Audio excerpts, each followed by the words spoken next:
Assalamualaikum warahmatullahi wabarakatuh. Bertemu kembali dengan pelajaran biologi.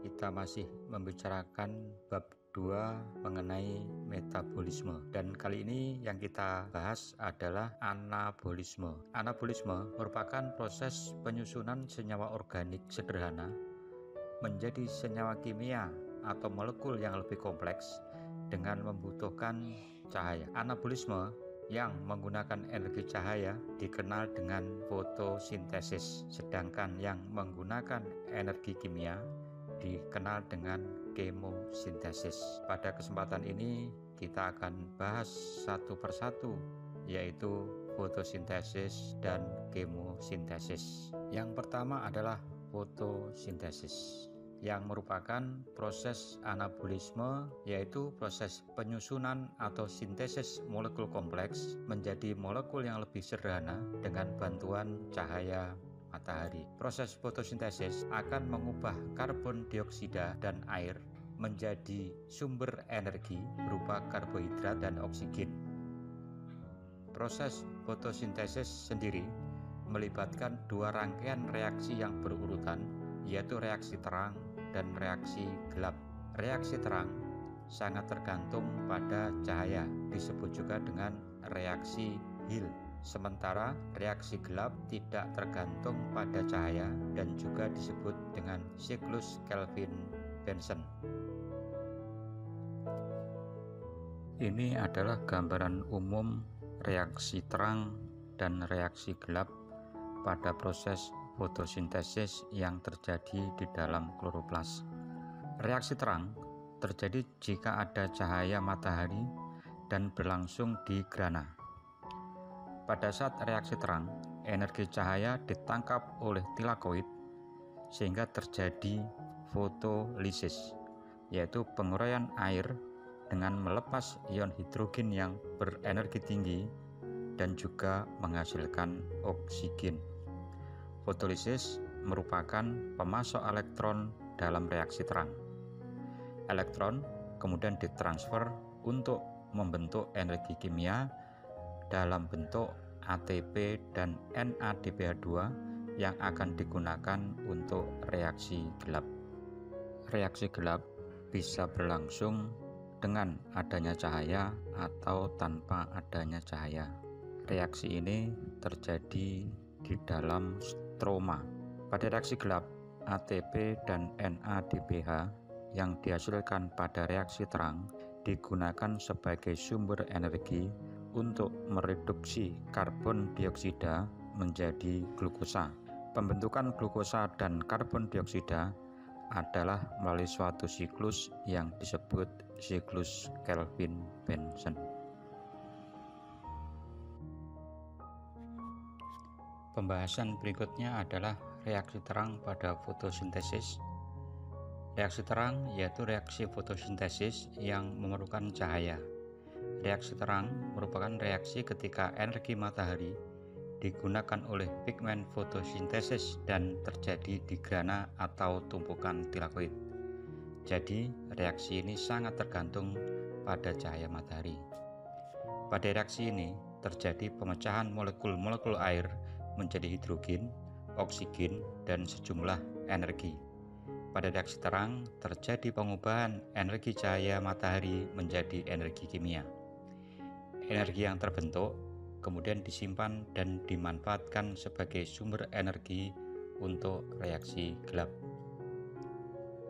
Reaksi terang merupakan tahap awal serangkaian reaksi yang mengubah energi cahaya menjadi energi kimia dalam bentuk ATP dan NADPH.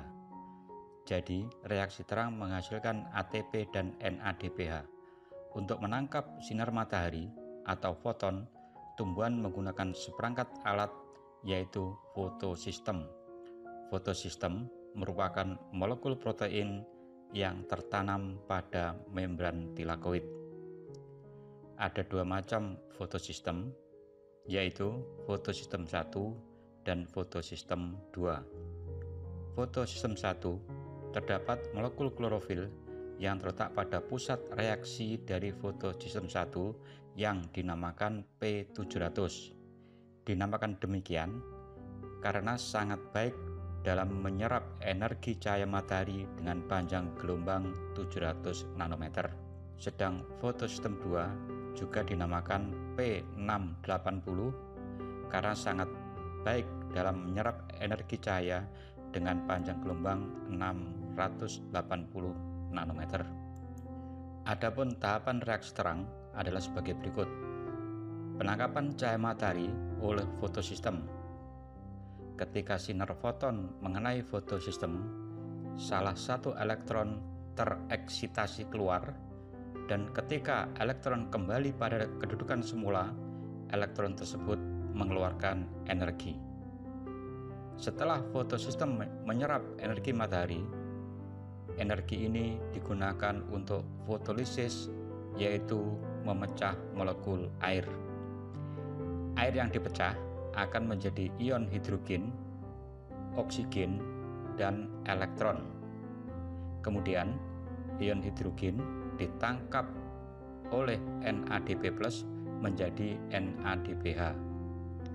Sedangkan gas oksigen dilepaskan ke udara. Elektron bebas yang terbentuk akan mengalami pemindahan atau transfer elektron melalui fosforilasi siklik dan fosforilasi non-siklik.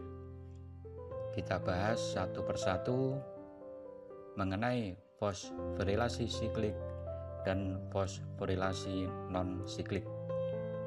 Kita mulai dari fosforilasi siklik. Pada reaksi siklik, ketika cahaya matahari mengenai fotosistem, energi foton akan menyebabkan elektron yang ada di dalam fotosistem tereksitasi.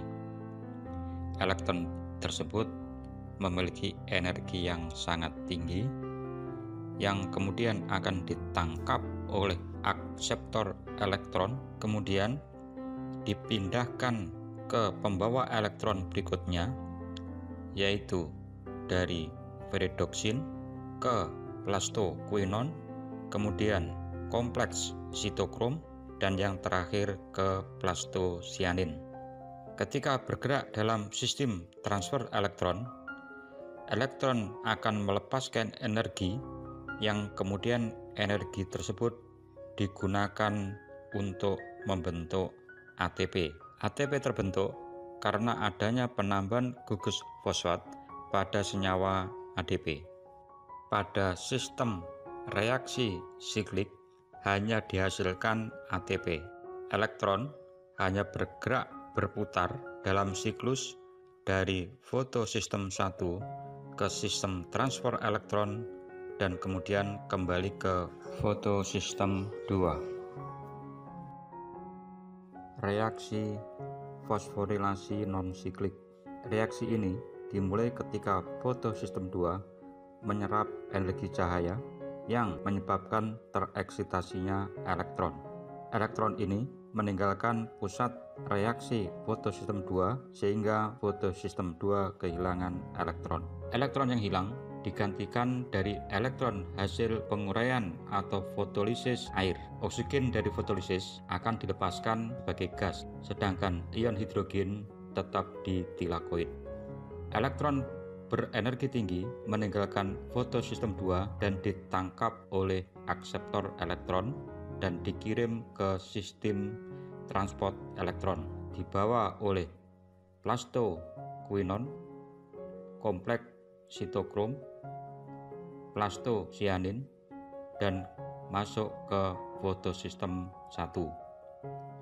Selama proses ini, elektron melepaskan energi yang ditangkap oleh ADP untuk membentuk ATP.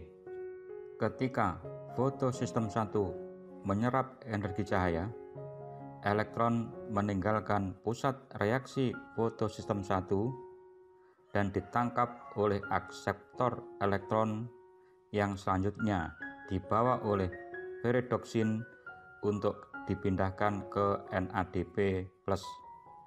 NADP+ mengikat ion H+ membentuk NADPH2.